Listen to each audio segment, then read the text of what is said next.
Hello बच्चों, स्वागत है आपका अपने चैनल डिफेंस ट्यूटर में। आज की इस वीडियो में आपको बताएंगे इंडियन नेवी एसएसआर और डबल ए के लिए साइंस के प्रैक्टिस सेट नंबर 2 को। और आज का जो हमारा टॉपिक होगा वो होगा मेटल्स एंड नॉन मेटल्स। ठीक है, देखिए बच्चे, जो भी हम आपको यहाँ पे क्वेश्चंस बताएंगे तो सभी को आपको ध्यानपूर्वक सुनते चलना है। जिनके रीजन्स जानने की ज़रूरत होगी उनकी हम रीजन्स भी बताते चलेंगे, और आपके जिनके रीजन्स जानने की ज़रूरत नहीं है, सिंपली आंसर जानना है, तो आप उसका आंसर याद करके रखिए। ठीक है, इसके पीडीएफ आपको टेलीग्राम चैनल पे मिल जाएंगे, सो आप वहाँ जाकर आप टेलीग्राम चैनल को ज्वाइन कर लीजिए। ठीक है, चलिए स्टार्ट करते हैं वीडियोज़ को। और जैसा कि आपको पता है कि पैरेलली मैथ्स के भी क्लासेस चल रहे हैं, मैथ्स के भी प्रैक्टिस सेट्स चल रहे हैं। लगभग हमने वहाँ पे 13 प्रैक्टिस सेट्स को बता दिया है अभी तक, तो उन्हें भी जाकर आप जरूर देखें। आके मेटल्स एंड नॉन मेटल्स के जस्ट बाद जो चैप्टर स्टार्ट होगा उसका नाम होगा यूनिट एंड डायमेंशन। और उसके बाद फिजिक्स के कुछ हम चैप्टर्स पढ़ेंगे जो भी आपके हैं। सबसे पहले फिजिक्स के हम यूनिट एंड डायमेंशंस को पढ़ेंगे, ये आपका केमिस्ट्री का टॉपिक है। इसके बाद और भी केमिस्ट्री के कुछ टॉपिक्स पढ़ने हैं, फिर बायोलॉजी के कुछ टॉपिक्स पढ़ने हैं, और आपके फिर सीएस के यानी कंप्यूटर साइंस के टॉपिक्स पढ़ने हैं। और पूरा जो फिजिक्स है आपके 11th एंड 12th का वो आपको सारे यहाँ पे पढ़ने हैं। तो आपको सारे चीज़ पढ़ाए जाएंगे, साइंस में जितने भी सेक्शंस हैं उन सभी को यहाँ पे पढ़ाया जाएगा। तो आपको टेंशन बिल्कुल नहीं लेना है, बस जैसे जैसे कहा जा रहा है वैसे वैसे आपको पढ़ाई करते चलना है। ठीक है, तो आइए स्टार्ट करते हैं वीडियोज़ को।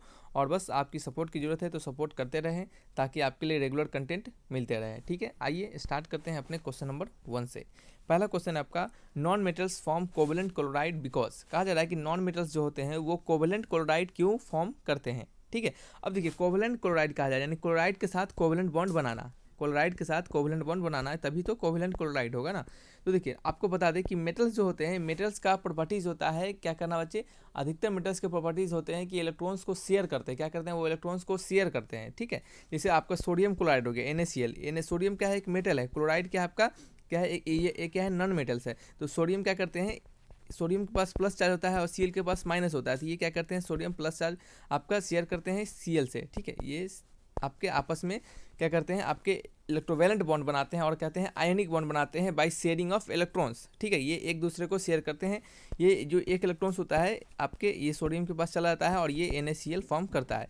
लेकिन जहाँ पे आपका नॉन मेटल्स की बात होती है, नॉन मेटल्स में क्या होता है, कोवेलेंट बॉन्ड बनाया जाता है। और कोवेलेंट बॉन्ड बनाया जाता है तो कोवेलेंट बॉन्ड जब भी बनता है तो शेयरिंग ऑफ इलेक्ट्रॉन्स से बनता है। आप इसको रटने की जरूरत बिल्कुल नहीं है, जो भी आपको लॉजिकल चीज़ होंगे आपको वो हम बताते चलेंगे। तो यहाँ पे क्या है, कोवेलेंट बॉन्ड जब भी बनेगा तो शेयरिंग से बनेगा। तो आपको देखना है इसमें से शेयरिंग के लिए कहाँ कही जा रही है।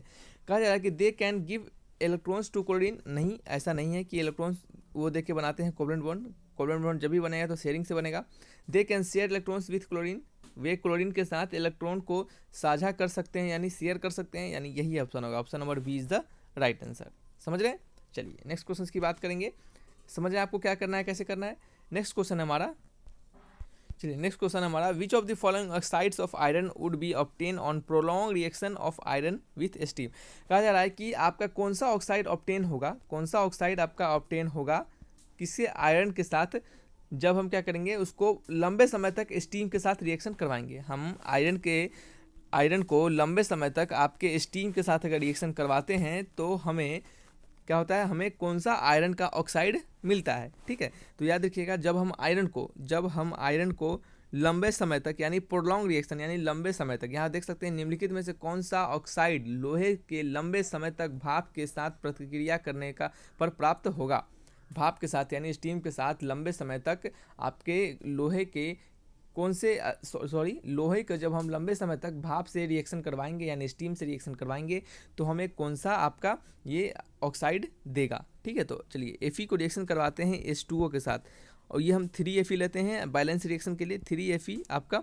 और ये आपको पता है कि आयरन सॉलिड फॉर्म में होगा और ये जो H2O होगा यहाँ पे गैसेस फॉर्म में होगा। देखिए स्टीम की बात कही जाए तो वाटर ही स्टीम होता है, लिक्विड होता है आपका, और उसको सॉलिड बनाया जाता है, लेकिन उसका फॉर्म यहाँ पे चेंज होता चलता है। जब स्टीम कही जाएगी तो यहाँ पे क्या होगा, गैस होगा। ठीक है, क्या होगा, गैस होगा।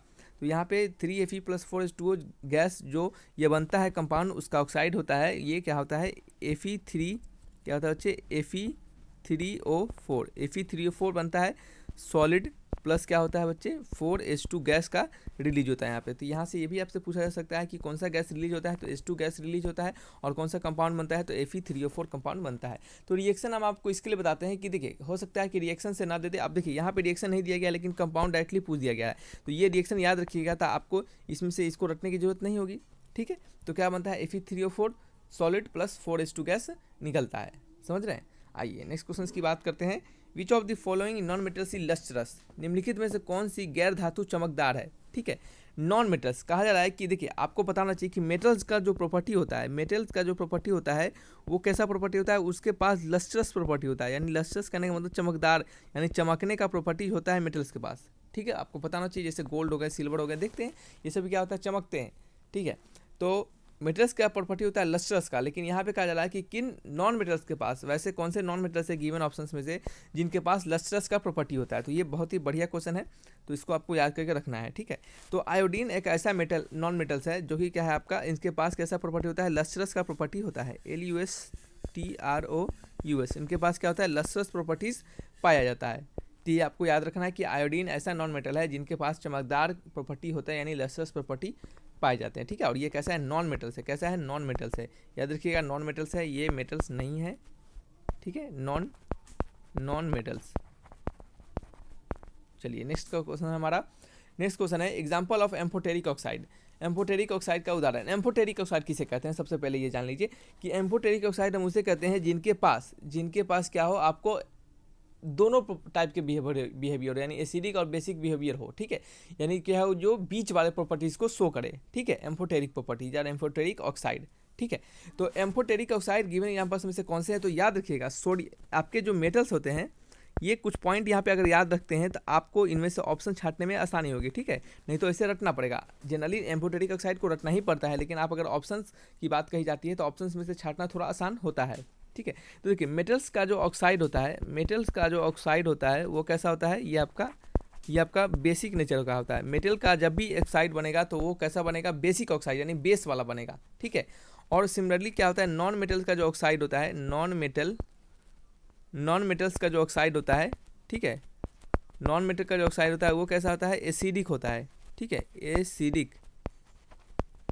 ठीक है, एसिडिक ऑक्साइड होता है। नॉन मेटल्स का जब भी ऑक्साइड बनता है तो कैसा बनता है बच्चे, आपका एसिडिक ऑक्साइड बनता है। ठीक है, यहाँ पे डी होगा यहाँ पे। ठीक है, तो कैसा बनता है, नॉन मेटल का ऑक्साइड एसिडिक बनता है, मेटल का ऑक्साइड बेसिक बनता है, नॉन मेटल का ऑक्साइड एसिडिक बनता है। ठीक है, तो सबसे पहले तो यहाँ पे छाटिए, देखिए ये सोडियम क्या है, एक मेटल है, मेटल का ऑक्साइड बेसिक होगा, ये आपका हर जगह, यहाँ पे एम्फोटेरिक पूछा जा रहा है। सिमिलरली क्या है आपका, पोटेशियम है, एल्युमिनियम है और मैग्नीशियम है। ठीक है, पोटेशियम है, एल्युमिनियम है, मैग्नीशियम है। तो देखिए यहाँ पे आपका पोटेशियम, एल्युमिनियम, मैग्नीशियम, तो इन सभी में से देखिए यहाँ पे एक और बात आते हैं आपको बात कि एम्फोटेरिक ऑक्साइड जो होते हैं वो कभी कभी क्या होते हैं, आपके मेटल्स भी होते हैं, नॉन मेटल्स भी होते हैं, तो यहाँ पे आपको ये छांटने में थोड़ा सा दिक्कत हो जाएगा। ठीक है, तो आपको हमेशा ही बोलेंगे कि एम्फोटेरिक ऑक्साइड जो होता है, एम्फोटेरिक ऑक्साइड होता है वो आपको याद करके ही रखना पड़ेगा। ठीक है, लेकिन यहाँ पे जो हम इस प्रॉपर्टीज़ को बताए हैं ये आपको छांटने में भी काम आता है। ये कब काम आता है, जब आपको एसिडिक और बेसिक ऑक्साइड पूछता है तब, जब आपसे एसिडिक और बेसिक ऑक्साइड पूछता है तब आपको यह काम आता है। ठीक है, तो याद रखिएगा कि हमारा एम्फोटेरिक ऑक्साइड होता है वो दोनों बिहेवियर को शो करता है, और एम्फोटेरिक ऑक्साइड्स को याद करने का आपको उसको क्या करना पड़ेगा, उसको आपको रटना पड़ेगा, उसको याद करके रखना पड़ेगा। तो याद रखिएगा यहाँ पे सोडियम यानी Al2O3 क्या है, ये एक एम्फोटेरिक ऑक्साइड है। Al2O3 क्या है, ये एक एम्फोटेरिक ऑक्साइड है, और ये आपको रटना पड़ेगा। ठीक है, एम्फोटेरिक ऑक्साइड बहुत सारे होते हैं, उसके चार्ट होते हैं कि कौन से एम्फोटेरिक ऑक्साइड होते हैं, तो वो आपको याद करके रखते हैं, तो ये आपको हमेशा काम आएगा। वैसे आपको क्वेश्चंस को थोड़ा सिखा रहे हैं तो वहाँ से भी आप सीखते चलिए। तो Al2O3 क्या है, एम्फोटेरिक ऑक्साइड होता है। चलिए नेक्स्ट क्वेश्चन से हमारा, which one of the following is acidic oxide, इनमें से कौन सा है हमारा एसिडिक ऑक्साइड। तो ये जो हम अभी हमने आपको सिखाया है, मेटल का ऑक्साइड बेसिक नेचर और नॉन मेटल का ऑक्साइड एसिडिक नेचर, तो यहाँ से आप इसको छांट सकते हैं, यहाँ से आपको इसको छांट सकते हैं इस दोनों प्रॉपर्टीज़ पे। तो यहाँ से आपको बताना है कि कौन सा हमारा एसिडिक ऑक्साइड है। ठीक है, तो आपको बताया हमने कि मेटल का ऑक्साइड बेसिक होता है, तो सबसे पहले इसमें से आप मेटल को छाटिए। तो Al2O3 को तो हटा देंगे, मेटल है। ऐसे भी Al2O3 हमने बताया है कि ये क्या है, एम्फोटेरिक ऑक्साइड है।